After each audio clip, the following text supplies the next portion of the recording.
Hi, everybody. Now, that is not going to work. Let's try this again. I want this to be a raucous, nasty, mean press conference. Hi, everybody. What's up? Hey! Who? What was that? What does that mean? It's Greek.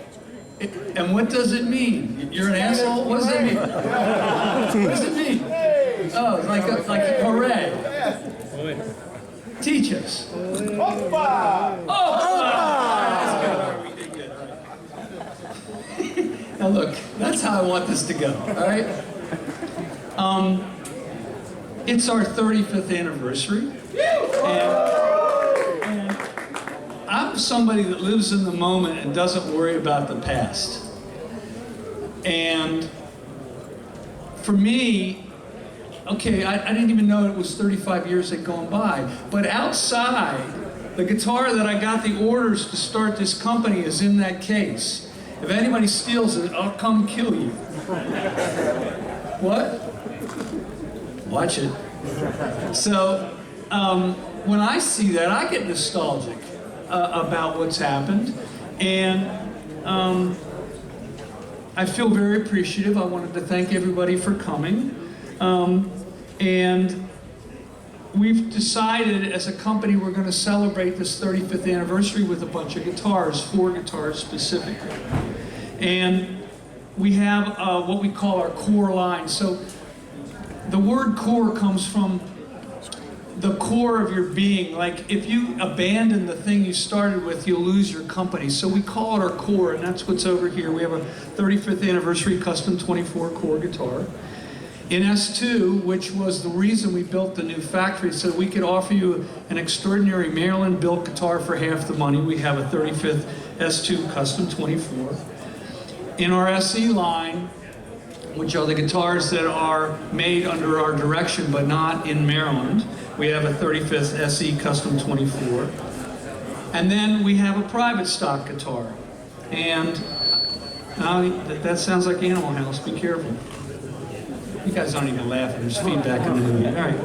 Anyway, split the difference for each.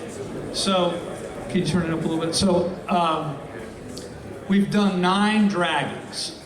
And the first dragon that we did, I had this idea of putting this English water dragon on a fretboard, and literally the sales department refused to sell it. That's a bad idea, Paul. Now we've sold 135 of these in 1 hour. And I want to show everybody the guitar. It was drawn by Jeff Easley, who's from Dragonlance, Dungeons & Dragons fame, and Paul Miles and Jamie Olson and I and a bunch of other people went out the drawing to make it an inlay. It is our 35th anniversary Dragon by Private Stock. It's not just art, it's an instrument that plays.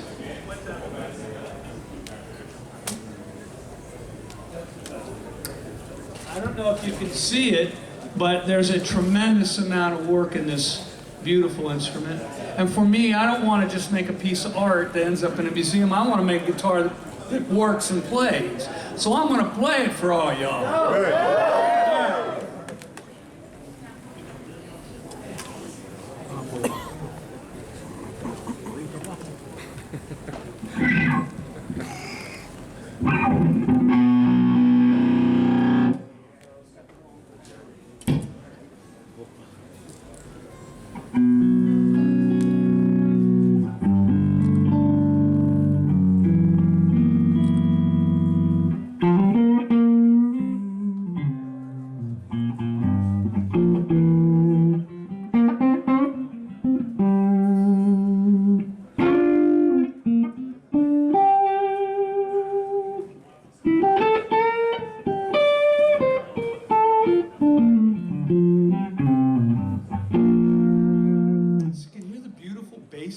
Coming out. It has this nice mid-range and the high. I mean, you could argue about what's best, the high end, the mid-range, or the bass. That would be a good guitar, right? So I don't want to just make guitars that are art. I don't want to make things that are beautiful. I want to make instruments that you can't keep your hands off of. And so the only guitar I'm going to play in this press conference is this one, but this is the Dragon, and they're all sold, and we're done looking at this thing. So here we go. Fair enough, everybody? Yeah. So we're starting to put this double switching system on our guitars. And let me explain what that is. We put 2 switches on the guitar to make them single coil. And normally what happens in our industry is you just ground the wire in between the 2 coils, and that's how you get a single coil out of a humbucker. But it sounds like an anemic humbucker. It doesn't really sound like a beautiful single coil. And we figured out that when you completely disconnect the other coil and you do some other things with the switching system and tune the coil right way, it sounds like a beautiful single coil. So there's a Paul's guitar here. And these are the switches, and we're starting to stick them on all the guitars, so you don't just get a humbucking guitar with a single coil pseudo sound. It actually sounds beautiful like an old single coil guitar from the 50s, and we're putting that on a lot of our guitars. And we just started to call it this double switching system. The other thing is when I played the Dragon, those are beginnings of our new TCI pickups. TCI pickups stand for tune, capacitance, and inductance. So let me explain. If you have a Neve console that you're recording music on, and you click it to 3.5K, and you're turning the 3.5 up and down, the way it gets 3.5K is it puts an inductor and a capacitor in series, and the thing resonates at a note, like a whistle, and you're turning the whistle note up and down. We figured out how to do that with the pickups. So those pickups that I just played you, we tuned that high-end note just where we wanted it. We tuned that mid-range note just where we wanted it, and we tuned the bass note just where we wanted it. But the thing that you can't really control very well is how loud is the bass note versus the treble note. But I had it exactly at the dB that I wanted it from what you just heard. And for us, that's a really big deal. And you know, this whole double switching system and TCI pickups are running all these 35th anniversary guitars. Now, it's not well known, but PRS has grown almost 60% in the last 3 years. And that comes with a lot of hard work. You think the rebuilding of this booth just happened? I mean, Judy and her team worked really hard to make this what it is today, you know? It also comes with your acceptance of our products and the market's acceptance of the products. Very often, a product will come to NAMM and you never see another one. Or a product will come to NAMM and you'll see them for the rest of your life, you know? And for us, we want that market acceptance. And if you as a whole didn't accept those new products from us, we wouldn't be here. So I want to thank you for that. But in that, there's been a love for the products. And which you can't ask for, but it happens, and I want to acknowledge it. But over that 3-year period, there's been over 20 new SE models. We've got 2 hollow bodies this year. There's a Mirror and a Starla. There's a guitar that has exotic veneer on it. Let me show you one of those. That's an SE guitar. And we're doing it with a veneer, but that's fair if the guitar sounds and plays beautifully and has the new pickups in it and all that stuff. It's just fine, right? We also have a Mark Holcomb 7-string. Now, Mark isn't here today, but I want to speak for him. He adores this thing. And there's a 7-string. He's using them on tour. He's using them in the studio. Bev, he loves this thing, right? So, I mean, you know, right? And we're releasing this as well. But there's been over 20 new models, and we have a 35th anniversary SE as well. So, not yet. What is that? 35th anniversary. So this is Rich Hannon from our Arts Relation. He wants me to show you the SE 35th anniversary. It's a beautiful guitar.